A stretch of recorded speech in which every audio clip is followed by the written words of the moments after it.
Thanks for what you do with your podcast and all the rest. You're doing a great job. Hope everybody keeps tuning in. You get a lot of good info, a lot of insights, understandings of how to get strong, how to stay strong, how to use your strength. You do a great job, dude.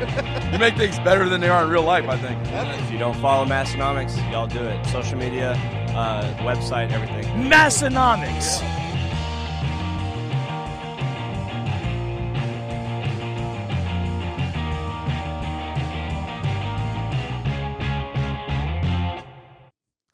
Welcome, everyone, to episode 472 of the Massenomics podcast, the lifting podcast about nothing. Recorded live from western Northeast South Dakota and southeastern South Dakota. My name is Tanner. And my name is Tommy. Tanner, you might think that I'm sitting here with Reband knee sleeves, Reband warm pants on, all that, because I'm so warm, but it's just from the pre-show. So hyped right now. That's the hashtag pre-show effect, baby.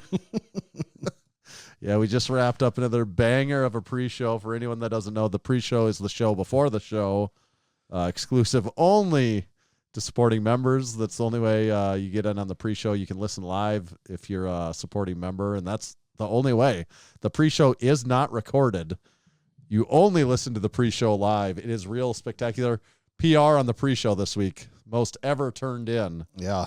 For one pre-show. I think that's like a pre-show world record. It's damn near doubling every week at this point. Yeah, there's no ads in the pre-show. It's just raw. I like to say that the pre-show is raw, filtered, uncut. Version of Massenomics. Yeah, what is it? Yeah, it's raw and filtered. It doesn't make sense. It's raw and unfiltered and uncut. Mm-hmm. Massenomics. It's really edgy. No recording. Shows. It's just just out into the ether. We just sit there and just say vulgar obscenities. Vulgar obscenities that we couldn't say on the regular show because we just keep it just to the pre-show. I get all my F-bombs out of the way in the pre-show. I hear you. This episode is brought to you by our fine friends over at Juggernaut AI. We're going to talk a little training on this episode as we usually do. We'll talk some sets. We'll talk some reps. We're going to catch up with Tommy's training, no doubt, on how he's progressing 13 weeks out from the Lift Hard, Live Easy Classic. And he's been utilizing Juggernaut AI along with many others. And to great success. I've been seeing people in the gym have success with it in this prep so far, early stages of the prep. I've been talking with Tommy about how he's progressing and several others. You could do the same. You head over to juggernautai.app on your web browser. That's where you can use discount code Massenomics, Massenomics. Type it in there. Save yourself 10% for the lifetime of your membership at Juggernaut AI. This episode is also brought to you by Barefoot Shoes. Barefoot Shoes are our favorite barefoot footwear to rock in and out of the gym and in those brutal South Dakota elements. Right now, our go-to shoe has been the Ursus low top, canvas upper, gum sole, black upper, I should say, gum sole, and thing looks great. Like I was saying, in and out of the gym, I love it. I love it for my all-purpose gym shoe. It's just so good. It's basically like wearing nothing, but it still gives you the very minor protection and the style that a shoe can. If you need something that's a little more tough on the elements, the Bruin boots are also a staple in the Dakota weather around here. And they've recently introduced their Ursus Gen 2, which gives the shoe just a little bit thicker of a sole for that traditional sneaker look that's available in the black or the Arctic white colorways in high top and low top. Really cool look. Go check it out now. If you decide to buy any shoes, make sure you head over to barefoot.store. While you're there, use code Massenomics, and you can save 10% on your next order. That's barefoot.store. Code Massenomics will save you 10%. Thank you, Barefoot Shoes. We've got a banger, just like the pre-show. The show is no exception. We've got a lot to cover in episode 472 of the Massenomics podcast. It's going to be one of my top favorite episodes all time. I can already feel it. Mm-hmm. I just want to jump into mail call. First of all, we're going to kick off the show with mail call. I've got some mail here that have come in this week. First of all, is a special sticker, anonymous. Got two of them here, so there's one for you. Also, Tommy, and it is an enormous sticker that came in the mail this week. That's Can really you tell good. everyone what you see there? It's a giant square that says that was not on my 2025 bingo card. I mean, it's showing a picture of it. There's an assumed card. Yeah, I it's guess. assumed card. Yeah, it's a The calendar. text does say that was not on my 2025 bingo. Yeah, that's exactly what it says. But yeah, we know they mean to say bingo card. We just know the rest Yeah. goes without saying. That's good. Right. That's good. Right. Real sassy. There is 2 of those, so I got one for you also. God, that that's was a an sticker? anonymous. Thing's mail card. enormous. This is going to take up some good real estate It's like on the 6x6. It's huge. It's huge. Even Greg Doucette would be right if he thought that this was an enormous sticker. That's a Yes, it is, sticker. Greg. This is an enormous. That thing is enormous. Yes, it is, Greg. This actually is. So that'll take up some good real estate on my sticker blast project of the Smith machine in Massenomics Gym. I don't know if you've seen lately, but that thing's getting a lot of stickers on it. Some people have started to even just bring their own stickers to put on there. So It's looking really good. So it's snowballing. People are figuring it out. Yeah, people are. And people have sent a lot of stickers. So keep the Nice. stickers coming. We have to completely cover. I'll say it by the end of the Lift Hard, Live Easy Classic, we need to completely cover the Smith machine. I think stickers. that weekend you could get a lot of sticker coverage on there. So that's the goal. By the end of that weekend, I don't want you to be able to easily tell that Smith machine is gray. You'll be like, what color was that? I don't know. It's sticker blasted. just sticker. Second mail call, had a postcard come in here damaged, a ripped postcard. What the hell? So we'll never even know the full postcard. So you only got thanks, half Tina. of it? The other half didn't show Well, up? I think I can tell most of it, but the text on the back says with the twins. So that gets with the twins. Oh, yeah. little twins talk back. The but twins. I don't know if Brad the Pat is listening along live, but it says safety is never an accident. And you can tell it's Brad. Actually, on one side, he's holding his Bells of Steel crash pad. On the other side, it's actually like a maxi pad that he's holding With there the with Bells the of Bells of Steel Steel logo on it. Yeah.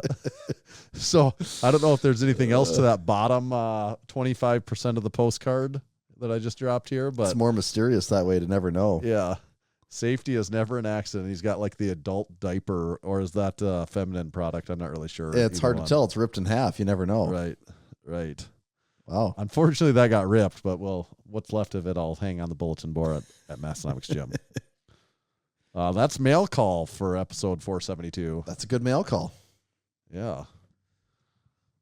Let's see here.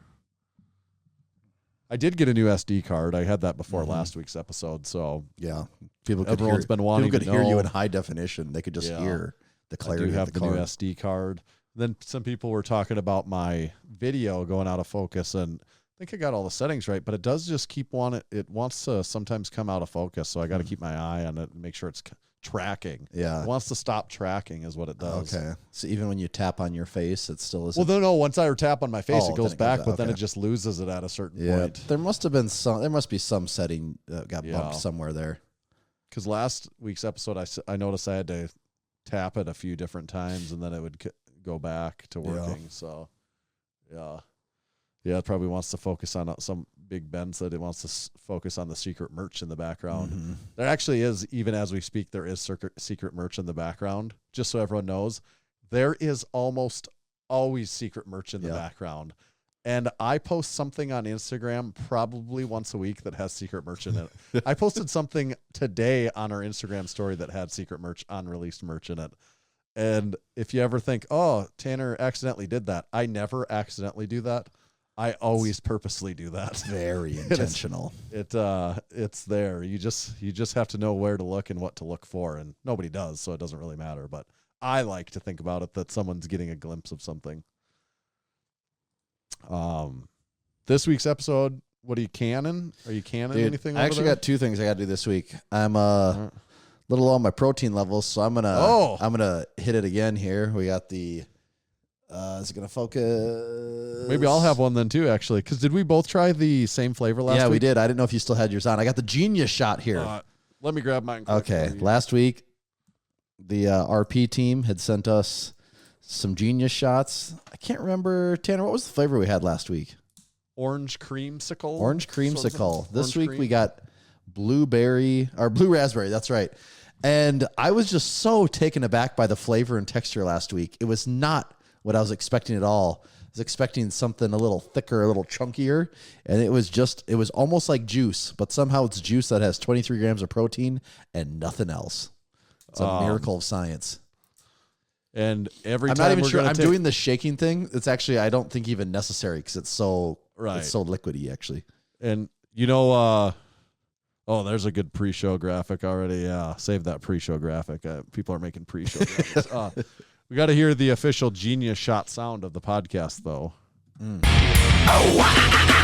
When the Disturbed hits, you know it's time for a genius shot. So, do you think they're trying to license the music from Disturbed for this so they can? Actually, for the genius that shot. just reminds me. There was an SNL skit. My wife watches a lot of SNL lately, so if I ever catch her when she's not doing wrong nothing, in doing so. she's got SNL on. And there was a skit on the other day where they kept making these odd eye movements at the camera to like acknowledge the camera, and it kept doing like these eagle noises and stuff. And then at one point, it just does the ooh ah, which I thought was really funny. That SNL even mixed it in there too.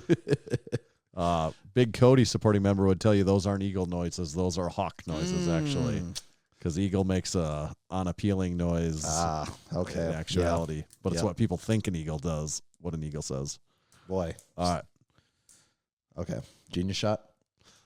To women and horses, to women in horse stall mats and the men that ride them. God. I wouldn't say blue raspberry is my first choice on flavors, but this one's pretty damn good. Mm-hmm. I might even like this more than last week's, maybe. These guys are freaking geniuses. For 23 grams of protein, that is not bad at all. Oh, Wow. pure protein too. Pure. Unfiltered, raw, and uncut. And a little sodium. You got to have a little sodium, though. it'd You be want nice. a little sodium. A little bit. It'd be nice if the opening of the bottle was a little bigger so you could just get it down faster. Yeah. It's like slowing me down. So which flavor do you like better? You like this one better?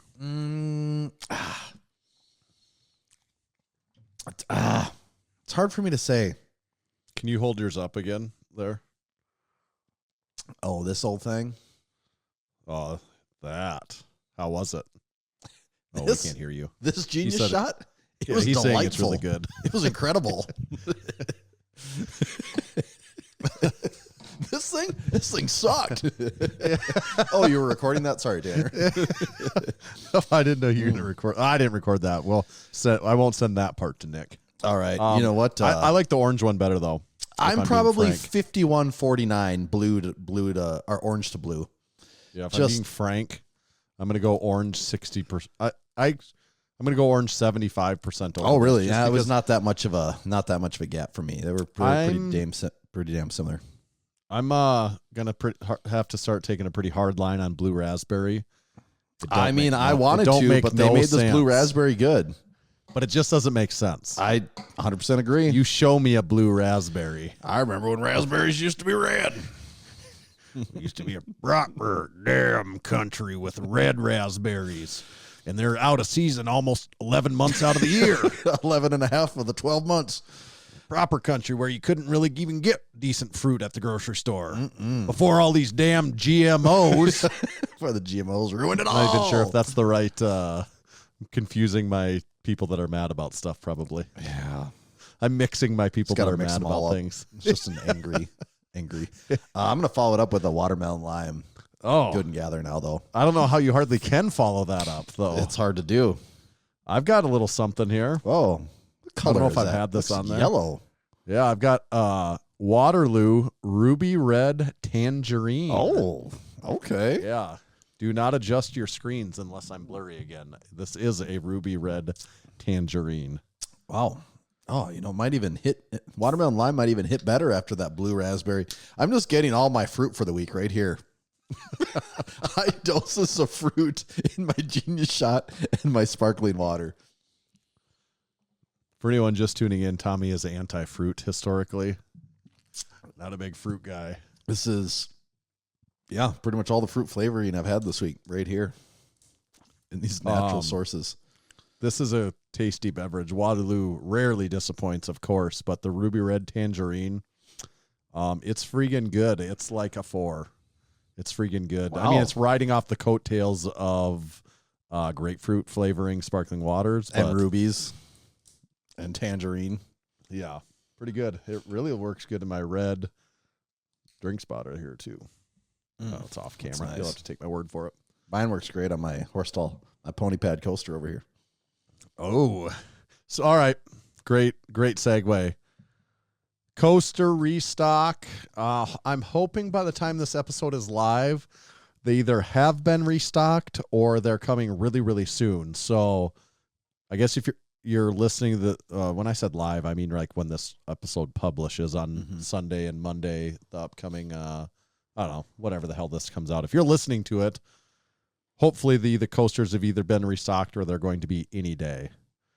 We're just waiting on the very final step of the process to get them printed. Actually, when I was prepping the horse stall mat coasters, Big Anthony came over and helped keep me company the other day when I was outside. Oh, while I was getting horse. Yeah. Did you get some unpaid labor out of him?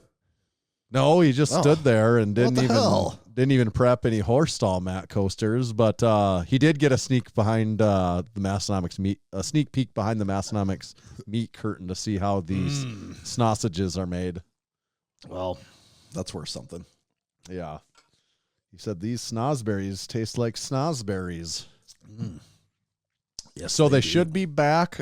There is a whole bunch of back in stock email people that have signed up. So it is very possible. I don't know if it'll happen or not, but it is possible that they'll sell out on the first day that they're released again. So if you get the notification, if you see it in the Massenomics Discord, if you get the email that they're back in stock and you do want them, do not wait because there is some significant likelihood that they sell out on the first day. Yeah. That they I mean, there's a chance by the time you're hearing this, they're gone again. You never know. That is true. If that happens, we'll probably do another run of them. But we're not trying to like artificially just it's really hard lower to gauge, the supply on these. They're just a on. pain in the ass to make and stuff. So it's like we don't want to make like mini hundreds of these and then they don't sell and then we're just sitting on a whole bunch of horse stall mat coasters for decades. Like we're giving away horse stall mat coasters to our family and friends as gifts for years. Like I don't lift. Well, I don't get it. What's going on here? Yeah. So do be on the lookout for the coaster restock. All right. Another week, another reporting. I've seen a few more for freestyles this week. there's so many of them around. It's kind of crazy. Black ones. Saw a couple black ones. Oh, this black week. one. Yeah. Wow. Was it two-tone black? No, it was all black. Okay. Oh, all black. That would be a sharp unit. It was very sharp. It looked like it Yeah. just came from the detail That'd shop. that'd be a sporty unit. Yeah. I said, oh, is that a freaking Audi wagon over there? Oh, just a freestyle. Wow. Okay. All right. Yeah. When I was I was probably in my very early 20s, or if I was maybe even just 20, my primary car was a car still. I had a Pontiac. This is probably when I was 19. My primary car, I was maybe a freshman or a sophomore in college. I was a sophomore in college. My primary car was a Pontiac Grand Prix GTP, of course. 4-door? Yeah, it was a 4-door. Four-door, I don't okay. want to talk about that. It's funny. My roommate I was in college, hoping you wouldn't have brought that up. my roommate in college also had the 4-door GTP. Yeah. But I also wanted a pickup because I was kind of doing pickup stuff. I had bought a house and I don't know, I just did like to do pickup shit. So I bought a second vehicle for a little while and it was like a 1993 Ford F-150 regular cab short box step side box. Oh. It was a step side box. It was black in color. It was not a nice shape pickup. You know, it was getting It was rusty not the best rendition fenders and I had a few mechanical issues on it here and What there. do you think you paid for it? I feel like I paid like $2,000 Okay. at the time. Yeah. I mean, it would sell for way more than that now, Yep. but that's what we used to be a proper green country where you could go buy a pickup truck for $2,000. When vehicles were disposable and just Keith just, I don't know where he pulled that from, but Keith just shared a picture, a senior photo of mine with my second motorcycle. That was my first crotch rocket. That was a Gixxer 750. And didn't know you that had was one of those. that, as a 17-year-old, that was essentially a death trap. Oh God, yeah. My football coach told me, you stop riding that. Yeah. I do not want you to be riding that anymore. Wow. Yeah. So I had that as a senior in high school, or junior and senior in high school. What do you think? it What do you was- think that thing cost at the time? I bought it off of eBay. From And anywhere me- around here? Did they ship it to you? I met the guy halfway, so he was somewhere to he must have been past Sioux Falls because I met him in Brookings. Okay, so it was Yeah. within the area though. Yeah, right. within the area, but I bought it off of eBay without my. I didn't get prior approval from my parents on that, and I remember bringing that home, and my dad was like, "What do you?" That's a pretty ballsy move buying a motorcycle off of eBay in like 2004, 3. 2003 as like a was a pretty ballsy 16-year-old. move then. As a 16-year-old, yeah. Yes, it was, and it was probably $2,000 or $3,000, I would guess. You know, Okay. it wasn't, especially as a 16-year-old, an insignificant. I mean, I had the money. I didn't need I paid for it, but it was not an insignificant amount of money for me at the time. Right. Oh no, that's I didn't know. You know, if you would have told me to guess, I'd been like, I actually don't even know what the market is on crotch rockets. I have no idea what that would ever even cost. That was an old motorcycle, though. Oh, at it the was at that like time that even? was like. That is an old crotch rocket. That's like a 1989. Really? I might be. It's like an early 90s or something. That was not was that new the crotch dawn of rocket. crotch rockets, the 80s? That's. I didn't mean, even- I think someone could fact check. I just don't remember. At the time, I would have known, but that was a very early crotch rocket because I bought it in 2003, and it was not remotely new in It's like how we 2003. just continually refer to it as a crotch rocket the entire time. An early crotch rocket. What do people call like that? I always say those are crotch. Is it it's a sport is it bike. a sport bike? Is that the actual term for it? It's a crotch. Those are will always be crotch rockets to me. I like to think that their advertisements come out and they're like announcing the new Suzuki crotch rocket. Yeah. Like that's how they refer to it too. The follow up when I had to that was even more dangerous. It was a 1,000 cc Whoa, Ninja that I that's got crazy. after that, and it was very fast. And I went dangerously fast on it before, and it was like not frequently, but just out of like having to see what it was like. You know? Doesn't Larry have a blue Suzuki crotch rocket? He does. He has a Gixxer. His might be a 636. Because or Larry's whatever is the pretty 6 nice, isn't it? Yeah. Yeah, his is a 600 and some cc, whatever they make. I got that picture of him riding it. I remember he came to the gym one day and he was doing wheelies. I'm like, whoa, I've never seen you on a motorcycle. You're just here doing wheelies with sandals on. Keith's digging through all my old photos. He's got a picture of me there on the 1000 Oh, cc that's the Ninja green one there? Yeah. And And that's that was a pretty new motorcycle. That's a when I Suzuki? bought that. Yeah, when I bought that in like 2006 or 7, it was only a few years old. And what's So that it was called? That's a Ninja. Oh, it is a Ninja. Okay, the Yeah. Ninja. I thought Kawasaki made No, the that's a Ninja. Kawasaki. Sorry. it is. My other Okay. one was a GSXR Suzuki Okay. 750. This was a Kawasaki Ninja. Okay, yeah. That makes sense then. That's why I was all confused. Don't know anything about motorcycles, but I always know a green one's a Kawasaki Ninja. That's all I know. And Brandon's got a good eye. The coolest thing in that picture isn't the motorcycle; it's the Nike Shocks, which were all the rage in 2006. And they're kind of back now a little bit. Oh, really? Oh, yeah, I always people- I had several pairs of Nike Shocks at one point in time. Yeah, you can buy them now. It is a thing again. Yeah, ZX10R. There you go. Someone else. Oh, but I'm back to the pickup. What the heck was my point? What were we talking? The Ford Freestyle. Oh, the little Ford pickup that I had. Oh, yeah. Eventually I decided that this thing is more trouble than it's worth. And I'm like, was going to buy an actual pickup like for my main vehicle. So I was selling both of these things and just going to get a decent pickup. And I listed it in the newspaper at the time. As which is people like- did. Yes. Which is really funny to think now that that's how I used to check the newspaper classified ads like every day. I mean, Oh, it was yeah. like Facebook Marketplace, what I do now, only I did it in the local newspaper in the early 2000s. Yeah, all the time. Yeah. I mean, I checked it like every day to see if there was anything good. I in there. never ever would. I mean, I had nothing that would ever be of interest, but I thought it was fun to look through those too. I would do the same thing. Not that hardcore, but I would check them out. So the guy I think that bought it, it was an older guy, a farmer, and it was a step side box, and he kept on the phone and in person saying, "Oh, that's got to be really handy with the step side box." He'd say that sounds like a really handy unit, and after a while, I just started going along with it. I'd be like, "Yep, real handy unit," and like I bet. Between the two of us, handy unit was said probably like 10 to 15 times through the total transaction. I just was like, I mean, if it's handy, yep, you want a handy unit. Gotta call it like you see it. It is one of the handiest units you could ever have. And that just reminds me to bring it 360 degrees full circle. The Ford Freestyle is quite the handy unit. But I just wanted that to mean more than just saying it once. Yes. You know what? That's really glad you put it that way. And yes, that is a handy unit.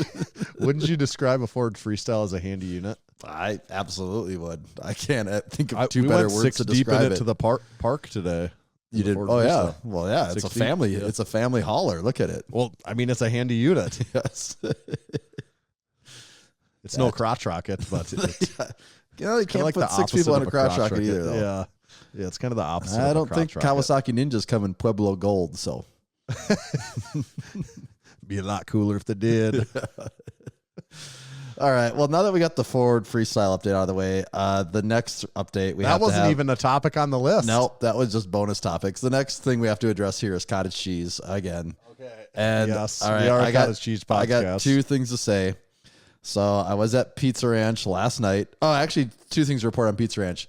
Didn't you say you and your boy went like a couple months ago and it was like $35 for the two of you?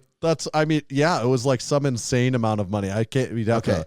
Someone would have to listen back to what I said, but it was so expensive. I'm pretty sure that Tuesday nights are some. You know, they don't give you a receipt, so I don't even know what the thing is. But I'm pretty sure Tuesday nights are some discounted night for little kids. So for my wife and I, a 4-year-old and a 2-year-old. Oh, Tuesday kids eat free a certain night of the week. Is that what it is? Maybe it's free. I think just kids saying eat free. It was $32 for all four of us to Okay. go, which at that point, great deal for a buffet. Yeah, because I think kids eat free, so that would make sense. Okay, then, I didn't know if it was actually. free or half price or whatever it was, but so the four of us to go for 32, that's cheap right there. But cottage cheese Pizza Ranch, I can say now after hitting a few more cottage cheese lately, it is top tier cottage cheese, especially considering it's on a buffet. They just got it figured out. It's good stuff. I might call and ask them where they get their cottage cheese from. Said, "Oh, we make it at the ranch." So that was good. And I do got to say, man, I don't know if I just got lucky, but I'm telling you, the HiVe cottage cheese, the large curd 4% is some top tier cottage cheese. Really? And this is the thing about it. The top Is it of better it, than Daisy? yeah, significantly better than Daisy. It's really good. Yeah. The top of it is actually Big Garrett says it's the best he's ever had. I would say it's like mid at best at the top. It's mid grade. It's so runny and not that good. But what it is the curds are so enormous that by the time you get to the bottom, they're all sucked to the bottom. And it's like you're just eating giant cheese crumbles. Yeah. I gave one to Leah and she's like, "Oh, this is like a giant piece of cheese." I'm like, "Yeah, it's awesome. It's just cheese with a little bit of like white sauce on it. It's amazing." So I don't know if I just got lucky when I grabbed two of those things from Hy-Vee, but now that I've gone back to my Daisy this week, so I made my Costco run. It's Daisy's like perfectly minced little cheese curds in there, whatever they are. They're all identically. They are identically like cubed to the perfect little dice thing. Yeah. It's got nothing on the Hy-Vee house brand. Okay. So Yes, you got that to look forward to. Maybe the next time you come to town, we can do it. There really is a helpful smile in every aisle, I guess. That's the best thing. That's the hidden secret of the whole place right there. Wow. Well, one of our local grocery stores is changing a little bit, so I wonder if we'll get any new cottage cheese. Yeah, actually, there's a very real chance you could. Yeah. Just broaden the market there.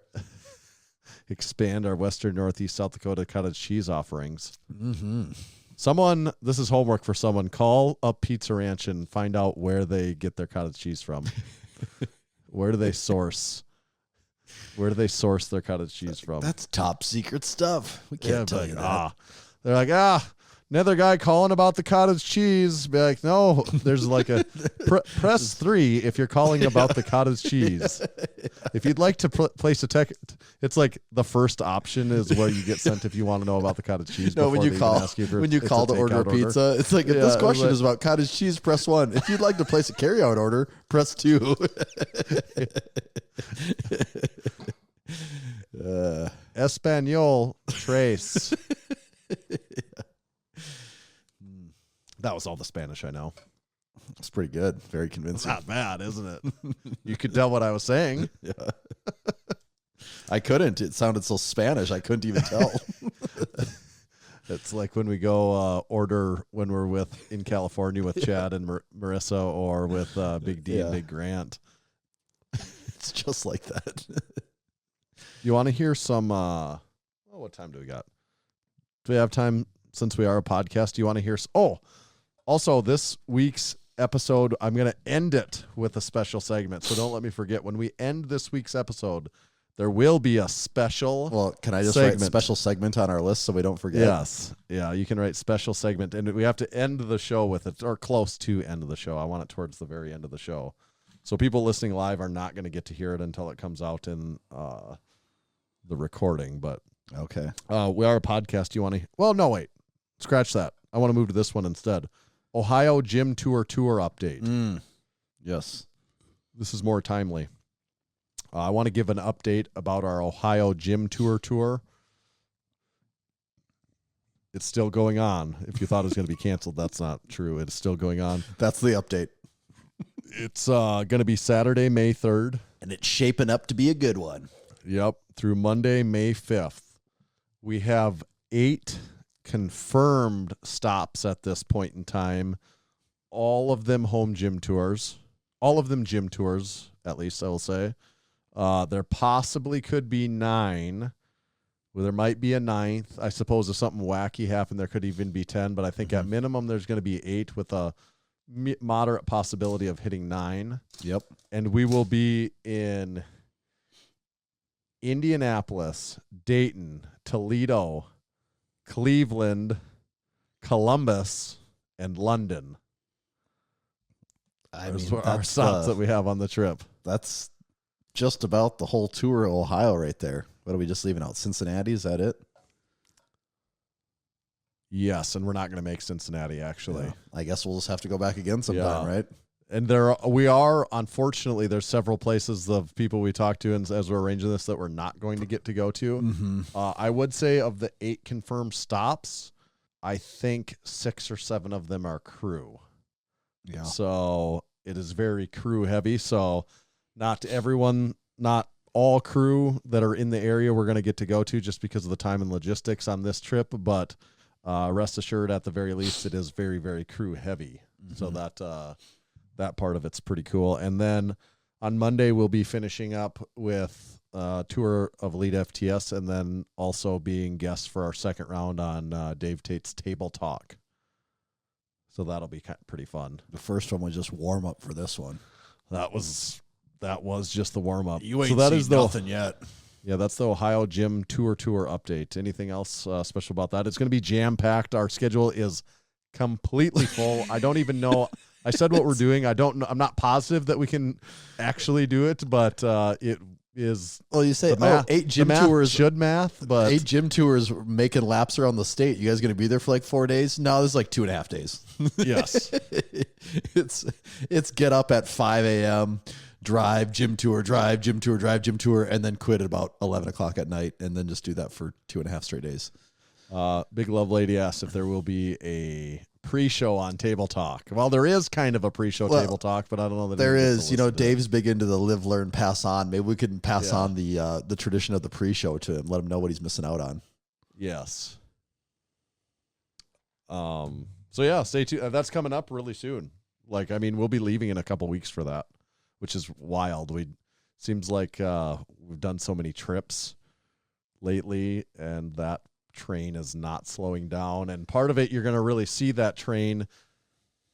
The new YouTube video that comes out by the time this episodes out. The most recent is the Efron Gym Tour. Oh, you edited it, published I got it. edited I've only today. seen part of it. It It's looks good. so good. It's good. I recorded just a little, the very beginning clip, and sent to Efron, and Efron goes, "Wow, that looks really good." Oh, okay. So he did see that first minute. First few 40 seconds or whatever. Did you just record the screen on your phone? Yeah, I just did that, and he goes, "Oh, that looks good." Yeah, it is. It's ends up being about 46 minutes long, I think, but Yeah, it does not, and it's epic. That's 46 without us basically covering the plates at all. yes, that's true. It's an epic gym tour. It's way better than Brian Shaw's. It is, and for two reasons. One, I mean, I think we do a pretty good damn job when we're doing this thing, but also it's pretty amazing. In 1 year, Brian's videos from about a year ago, from a year to now, Efron's gym has changed quite a bit. His plate, his vintage plate wall was only 2 high at that time. Now it's 3 high. Right. And right. just you can tell all of the wall paneling he's changed and some of the backdrops and things. It looks really, really good. I mean, it looked good before, but now it looks really good. It makes me wish I could have a vintage plate wall like Efron someday. If only there was a way. Yeah, just keep on dreaming, buddy. Yep. Yeah, so do check out the YouTube. But we talked about it before. We kind of treat those. It's almost like when we do those longer gym tours, it's basically a mobile podcast as we're going through the gym. That's kind of how we treat that. I mean, we're talking specifically about their gym. We're not talking about Cottage Cheese and Ford Freestyles and But we could. No one's stopping us. But that's kind of the way we treat it. We're chit-chatting as we go, and it's should be fun. I think it's a fun experience. We're honest to God, we just have the best home gym tours. We're not the best at everything we do, but we do have the best home gym tours. Yes, we do. And I will fight anyone on the internet over that in the comment section. Physically assault them. Okay. Should we do, what do you think about supporting our supporting members and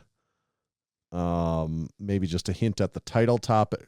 And we got to do this week's certified training facility. Well, yeah, should we do that first then? Maybe we'll do that one first. I don't know if you caught it.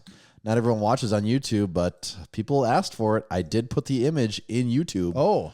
In the YouTube video, I did put the screenshot that we were discussing on YouTube. So if you watch, it's right there. You don't have to stop the video and go look it up. No, I didn't actually look at that. Let's see. So where have we been on our last couple weeks? Well, we started in Florida. We went up to Coeur d'Alene. I feel like maybe the Midwest needs a little love. Always does. Flyover states my ass. Flyover states like hell, you say. Don't even know what that means. Fly over my ass. What? Okay. Are you finding one or should I find one? I think you're finding this one. All right. Let's do it. Milwaukee. It doesn't get much more Midwest than that, does it? Milwaukee. What do we got there? Milwaukee. No parking zone strongman. I think would be a great one here. I like the name of that. Let's see. Milwaukee. Is that in California? Yes. Okay. No parking zone strongman. What's the first details we got? Oh. All right.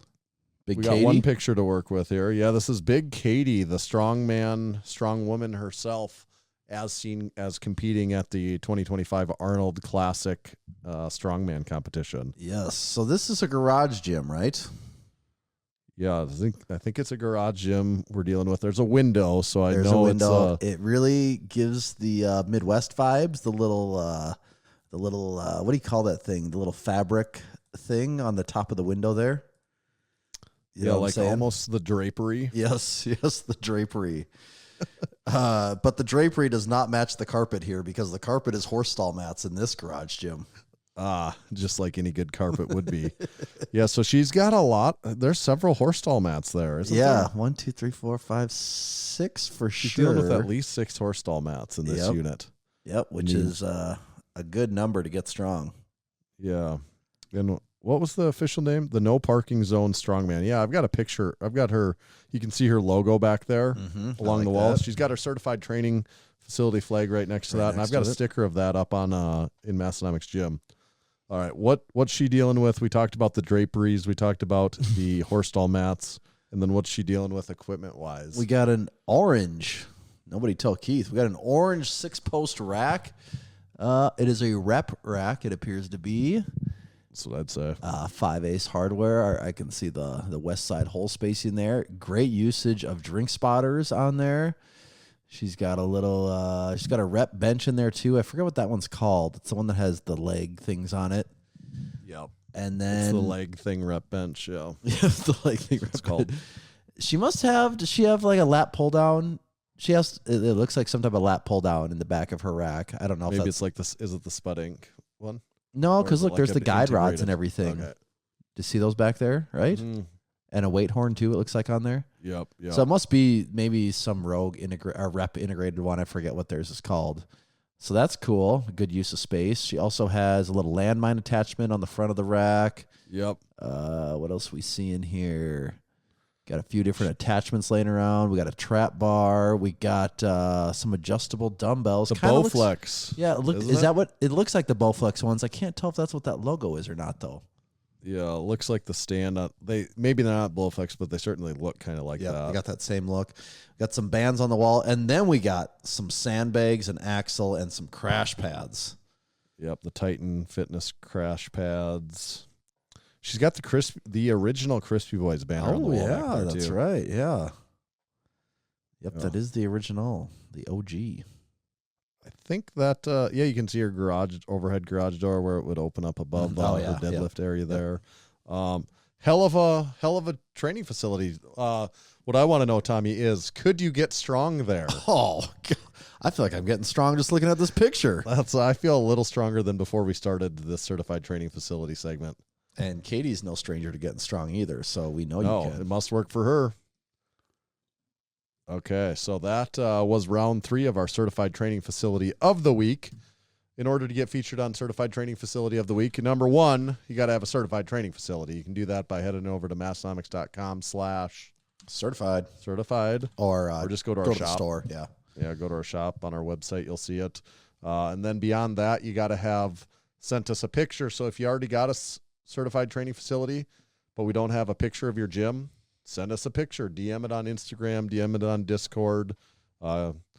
Send us one in the mail. I'll photocopy it and add it to Photocopy it, fax it to myself, scan it in, and then Yes. put it on the website.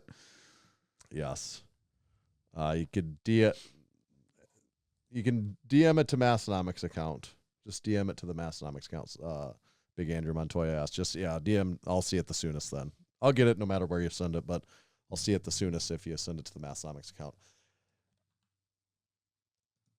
In that same line, let's do a little supporting our supporting members.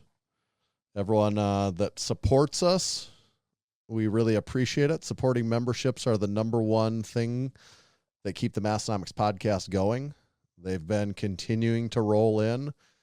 Tommy and I were just talking about it earlier today, how awesome it is to see new supporting members continue to come in. I say it on this segment every week, but I do think it's the number one way you can support us, and it's like the number one thing that really does keep the podcast going. Yes. So if you are a regular listener and you haven't joined up yet, we'd love to have you do it. Head over to massenomics.com/join. One of the things we do, one of the many things we do, is this segment where we give back. So this week, Belt Fed, Big Chris, they just opened up their brick and mortar storefront in Johnson City, Tennessee. So check out, what's the website for Belt Fed belts? Is it, I think it's. I guess this isn't really about their website. It's more about their storefront. Yeah, But beltfedstrength.com. yeah, you can buy a belt from them. Get a custom belt, get a stock belt, get a pants belt. You can get it all from them. Big Jordan Wong competed in a powerlifting meet. His lifts included an 804 squat. No stranger to a big squat. And then also a 418 bench. I think that's his heaviest bench since tearing his pec. Comeback So, good PR. job. It's Yeah, the best comeback PR. PR. Big Love Lady who was listening along live. He had a 6 powerlifting meet. He went 8 for 9 with a 474 squat, 353 bench, and a 573 deadlift. All PRs, 1,400 pound total. PR, PR, PR, PR. Check, Very check, nice. and more check. Check, please. Big Colton finished 3rd place in the open heavyweight division at Omaha Caveman Classic Strongman competition. Sweet. I was wondering where that was at. Yeah, Omaha, I think. Big Daisy out in Australia, not close to Omaha, competed in GPC Vic States in Australia. Lifts in the customary units were a 260 kilogram squat, 165 kilogram bench, and a 285 kilogram deadlift for a 710 kilogram total. That's a 50 kilogram PB, sticking Nice. with also customary units is a PB. yeah. Keeping it all foreign. Yes. Big Karp had a home gym tour with Big Anand. 2 supporting members. That's a supporting member on supporting member crime right there. Yeah. So check out Big Karp's YouTube video on that. Karp. What is Karp? Karp's Gym. Karp's Gym. Yep. Big Garrett posted his first YouTube video. It was a training vlog for his training leading up to the Lift Hard, Live Easy Classic 3. The OK podcast made it to episode 69. Nice. That's all. Really? They don't have more than that? I think they're at 69 God, right to now. me, that podcast Yeah. has existed for multiple years now. And then the Unpaid and Underrated podcast made it to episode 100. Mm-hmm. And Big Gary was this week's episode on Unpaid and Underrated. Good work, everyone. So thank you, everyone. Outstanding. Speaking of the OK podcast, if you like the OK podcast, you might also like the Strength Co. plates. I know I do. I like them both. They're both more than okay. They're great. Check them out at thestrength.co. They make the best made in America iron 2-inch Olympic black E-coated plates. The finish lasts a lifetime. The machined edges are smooth, make that smooth, but yet somehow it's a conundrum. They're smooth yet easy to grip. I don't know how they did it, but they had the technology and they did it. They made essentially what I would consider to be the best new iron plates on the market that your money can buy. And when I talk about your money, that's at a pretty affordable price. They now have their lowest shipping prices ever. So check them all out at thestrength.co. Sweet. Should we kick all these live listeners out and get to a little title topic action? I think it's time for that. Yep. Okay. We're We're going to work on the title topic. I think we're going to talk a little bit about the trend or a rise of machines in home gyms, a little bit of a trend that we've been picking up on, that we've been noticing here more recently within the last, we'll just say within the last 6 months, within the last 12 months, maybe 18 months, could be 24 months. It's some number between 1 and 100. Just not sure Some what the amount of number is to be months. exact. Yeah. So we're going to talk about machines in the home gym, what we've noticed, what we think about it. And for anyone that hasn't picked up on it, when we do these title topic episodes, we are not talking about the title topic for the entire episode. It is a piece of the Massenomics podcast. That is the way that we intentionally do it. You might be tuning in because you saw this title that has something to do with machines in home gyms, and you're like, oh my God, it's almost 50 minutes and they haven't talked about it yet. That's what we do. That's what we're going to continue to do. And that's the way we like it. And it's our podcast. So you can just frig off if you don't like it. I mean, I would rather you didn't frig off and you just kept listening to more episodes. But that is the idea. Our podcast is a lot of us about talking about silly stuff. And then we're going to have a title topic, which we're not going to spend the entire episode talking about. It's just going to be a piece of the puzzle. And we'll weigh our insights on that. And we'll probably weigh our insights on 15 different things every single episode. But one of the things will be the title topic. That's just the way it is. We can't. Hey, we're not in control here. That's just the way it is. We can't change this. Did you see the comment of the guy recently this week that was the not most happy recent guy about that it. wanted timestamps? Yes, I did see that. And I'm not really against timestamps other than just the joke of it at this point. What I had to look at, because people might not know this. Do you remember there was I don't know, maybe a year or two ago, where YouTube was putting timestamps on our videos for us automatically. Right. Because that is an actual thing. YouTube has an auto timestamp feature. And I looked because I was just curious why that went away in the first place. And I don't know why. The auto timestamp feature button is on by default on all videos. It's never been turned off. I thought maybe it got turned off by accident. I had to Google around to even find where that button is hidden. By the time I found it, it is turned on. Doing a little more research, from what I could tell, people just say YouTube is janky. Sometimes it works, sometimes it doesn't. If you have a copyright strike or anything, sometimes that just makes it not work. I looked, I couldn't find any reasoning. So, yeah, it's just the way it is.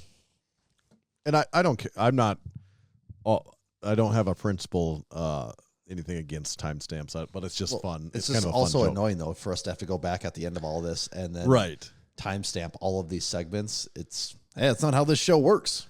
And what I thought was interesting about this guy, he wasn't being a jerk, and I'm not bitching about this guy, but his comments about how, well, I don't think that's how, conventional media or others that produce things would go about doing that is, making a title and then not talking about it for that long. And I'm kind of like, most importantly, I don't care. I do not give a shit what someone thinks that, and then like his thought that, maybe you'd be more successful if you did that.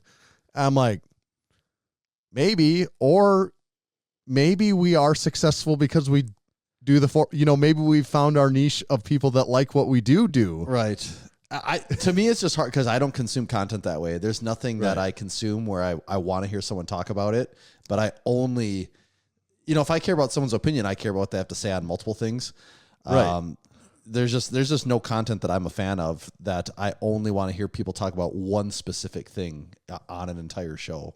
Right. That's an odd, not saying it's impossible, but that's just an odd concept for me that we're not looking to get listeners to listen to 10 minutes of our show either. Well, and also 10 minutes of our show about 10 minutes of one IPF show. Knee sleeve drama. Like that's not the audience we're going after, people that only care about that. Right, exactly. So I just think it's really presumptuous to assume not you, like the commenter knows what we should be doing because he feels like he knows what other forms of media do. And I'm like, I don't know, dude. We're the ones with 472 episodes of a podcast with a whole bunch of people that enjoy listening to it. So maybe we know better than you. There's also there's also a lot of podcasts that I listen to that the title is complete nonsense and the episode has zero timestamps in it as well. Very commonly. So you have an episode title that doesn't give you any clues, and then you also have zero timestamps. So by that metric, that podcast would be a complete failure, which is it's not. And most importantly, it's our show. We do whatever we want. But do you think we're intentionally sabotaging it at this point, or do you think we do things we believe work? And not even just to that guy, but as the years has gone by, it's kind of amazing how many people give you free advice over the years that, for the most part, turns out to be bad, wrong, or even the opposite of what is actually good. Right. And all you got to do is just wait long enough, and it's like, oh yeah, that advice that person gave you, where at one point you might have said, is that the right thing to do? And it's like, you can look back and it's like, oh God, that would have been awful if we actually listened to that person. Like their advice was just almost counterintuitive to everything you should do. The other part about it, I forgot, and just remembering now, he's made a comment about, and this isn't against this guy because it wasn't a mean-spirited comment. So I don't, I'm just more speaking generally to people that comment this over the weeks, that we see this recurring. But he said something about our sponsors. Your sponsors won't like that you're not talking. And I'm like, that one was very weird to me because what timestamps do is let you skip past sponsors. Exactly. You have to listen to the episode then. Yes, and it's particularly ironic someone commenting that to us because our sponsors, unlike mostly almost any other podcast you listen to, are around for years, almost like half a decade in some and people that instances. We know personally and have actual relationships with. They're not just random ass sponsors. I actually have to think all of our current sponsors right now, are we not personally friends? Well, almost all of our sponsors, we are Almost personally all of friends them. with the people that run it. Yes. And they know very well. like could what the actually Massenomics pull up the podcast is, phone and right? hit call right now and Yes. probably talk to them if we wanted to. Yes. And I'm pretty sure they understand what the Massenomics podcast is about. Yeah, they know what they've signed up for at this point. They haven't had any major. And a lot of their cases, I think this is a testament to being a sponsor. This isn't a sales pitch for potential sponsors listening, but we weren't friends with all of them prior to them becoming sponsors.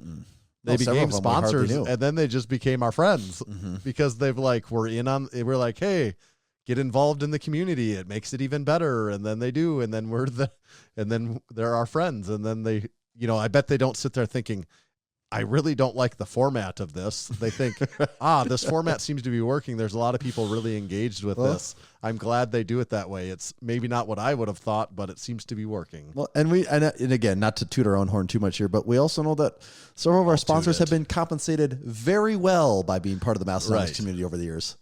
Right. Rant over. Was that the title topic or? No, now we can start the title. Now we start the title. Okay. Yeah. I didn't know if Disturbed was bookending, ending the title topic or starting the next one. I'm not really sure myself anymore sometimes what the Disturbed key all means, but all right. So this is the beginning of the title. Okay. And we can officially say the title topic for this week is the trend and rise of machines in the home gym. Yeah. Not like Terminator machines, but maybe. Because you said the rise of the machines. That makes me think very sci-fi, AI, dystopian future. Okay. Maybe not so future, if you know what I mean. Nope. All right. We'll change it to the trend of machines in the home gym then. Or maybe that is the way the title, it's like the rise of the machines, and it's like a prime machine with Terminator eyes coming out of it, right. Like sunglasses on it. It's just looking for blood. Yeah.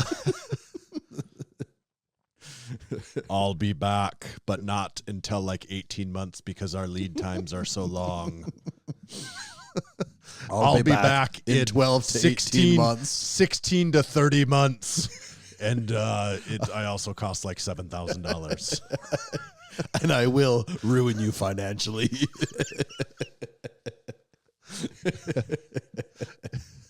That does sound pretty scary. I'm scared just thinking about ordering a prime machine. Crazy amount of space in your home gym for one or two movements. But I will be back for one or two very isolated movements for typically small muscle groups.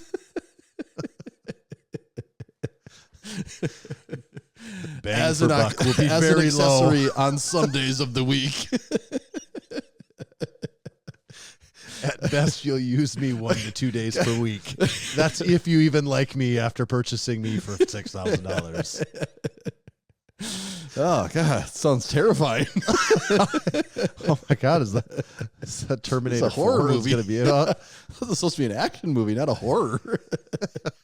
All right, so we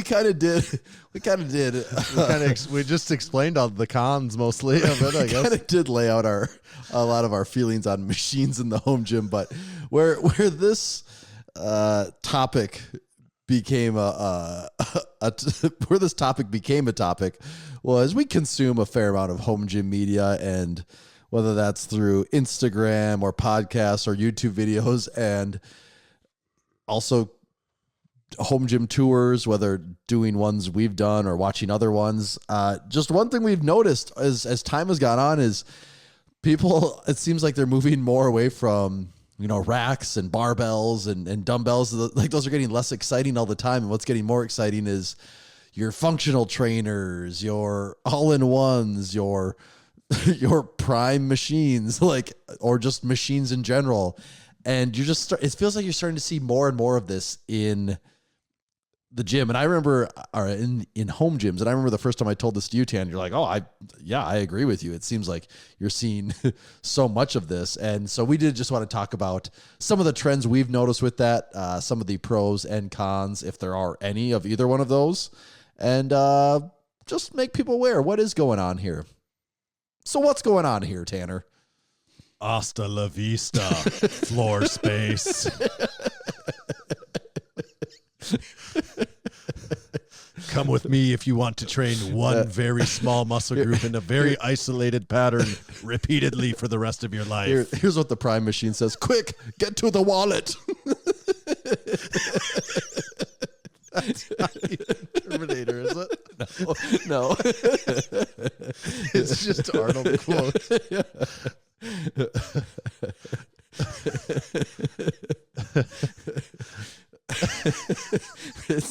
The segment's just off to a banging start here. Really covering a lot of ground. You just said get. What is the Prime machine? Quick, get to the wallet.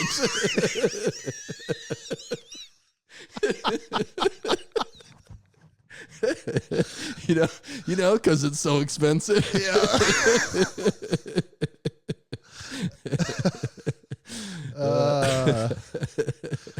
Yes. It's so stupid.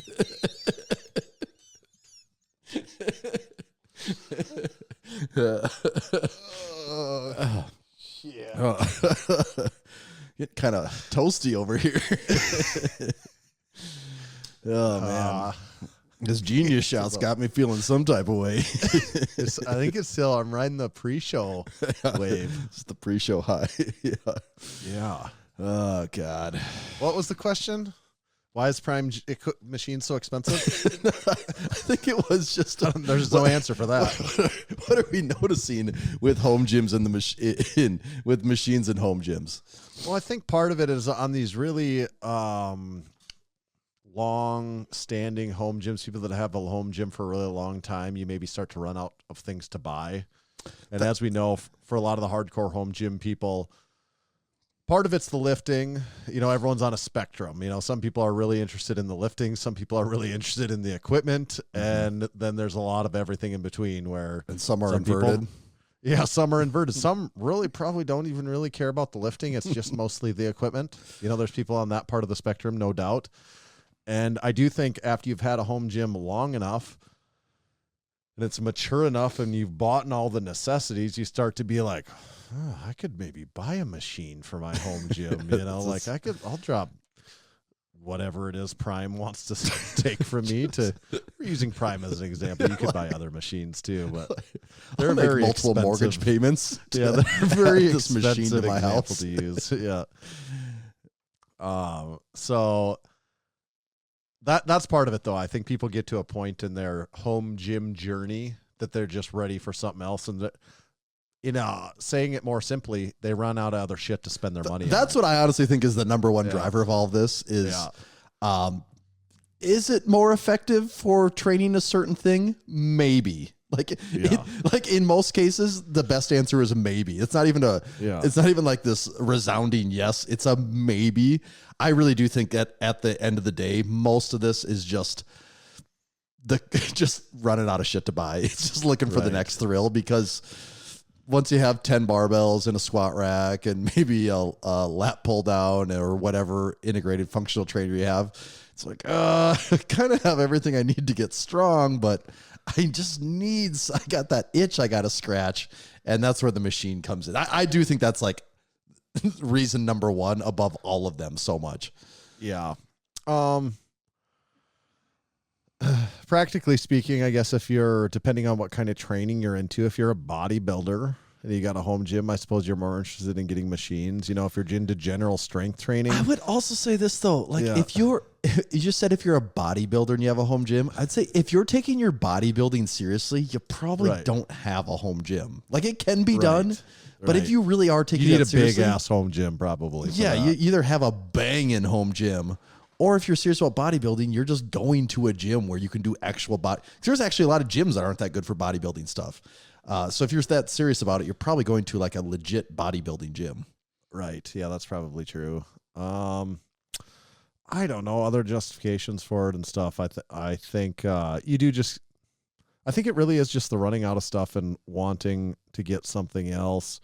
You can get a different training stimulus. I mean, I buy machines for Massenomics gym. It is not a home gym, so it does not fit into what we're even talking about. Even that though, Massenomics went years and years and years with almost no machines. Right. Because we care most about strength training, and for the most part, you don't need it.